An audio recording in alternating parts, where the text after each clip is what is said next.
এমন একটা দেশ যেখানে কখনোই রাত হয় না, এমন একটা দেশ যেখানে 24 ঘন্টায় আলো, এমন একটা দেশ যেই দেশে আমি আরো 7 বছর আগে 30 দিন রোজা রাখছি 21 ঘন্টা করে।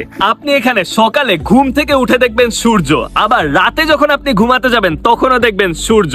কথা বলছি ফিনল্যান্ডের। এখন আমার চারিদিকের পরিবেশ দেখে, এই আকাশ দেখে আর এত সূর্যের আলো দেখে আপনার কি মনে হচ্ছে এখন কয়টা বাজে? এখন বাজে রাত 10টা।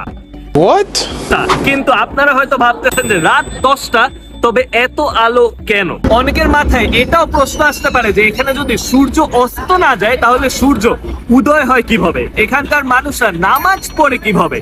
এখানকার মানুষরা ঘুমের টাইম বুঝে কিভাবে?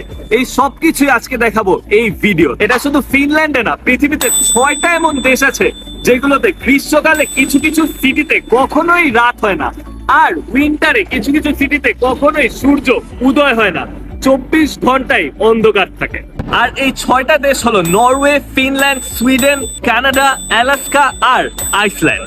সামারে এই 6টা দেশে রাতের বেলা সূর্য উদয় হয়ে থাকার কারণে এই সানকে বলা হয় মিডনাইট সান। এই মিডনাইট সান কি?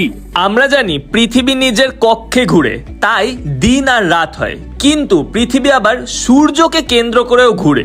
আর এই সূর্যকে কেন্দ্র করে এই রোটেশন কমপ্লিট করতে পৃথিবীর সময় লাগে 365 দিন, মানে 1 বছর।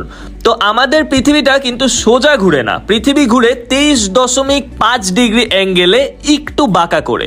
তো এই বাঁকা করে ঘুরার কারণে পৃথিবীর নর্থ আর সাউথ পোলে যেই দেশগুলো আছে সেই দেশগুলোতে বছরের অর্ধেক সময় 24 ঘন্টা সূর্যের আলো থাকে, আর অর্ধেক সময় 24 ঘন্টা থাকে অন্ধকার। তো ফিনল্যান্ডে মেইনলি 2 মাস এরকম 24 ঘন্টায় সূর্য থাকে, আর তখন সময় বুঝতে খুবই কষ্ট হয়। অনেকেই ভাবে খুব মজা, বাইরে অনেক অ্যাক্টিভিটিস করা যায়, কিন্তু আমার চারপাশে দেখেন মানুষজনরা বের হয়ে আছে, রাস্তায় ঘুরতেছে, হাঁটতেছে, ফিরতেছে। আমি নিজেও ডিনার না করে এখন অলমোস্ট 10:30 বেজে গেছে, আমি বাইরে আছি, আমার খিদাই লাগতেছে না, কারণ আমার মনে হইতেছে এখনো ডিনারের টাইমই হয় নাই। এখানে সূর্যের আলো দেখে বা সূর্য দেখে বোঝার উপায় নাই যে এখন কোন নামাজের ওয়াক্ত।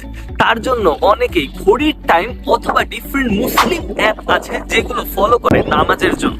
ফর এক্সাম্পল, আজকে মাগরিবের টাইম রাত 11টায়, এশার টাইম রাত 12টায়, আর ফজরের টাইম ভোর 2টায়। ঘুমাইতে যাওয়ার টাইমেও খুব কষ্ট হয়। অনেকেই আছে যারা এই সূর্যের আলোতে ঘুমাইতে পারে না। সূর্যের আলোটা এতটাই তীব্র যে আপনি যত পর্দা ইউজ করেন সেই আলো আপনার রুমের ভিতরে ঢুকে যায়। অনেকেই তখন এত আলোর কারণে ঘুমাতে পারে না। কারণ সূর্যের আলো আমাদের জীবনে যতটাই ইম্পর্টেন্ট, অন্ধকারও ততটাই ইম্পর্টেন্ট।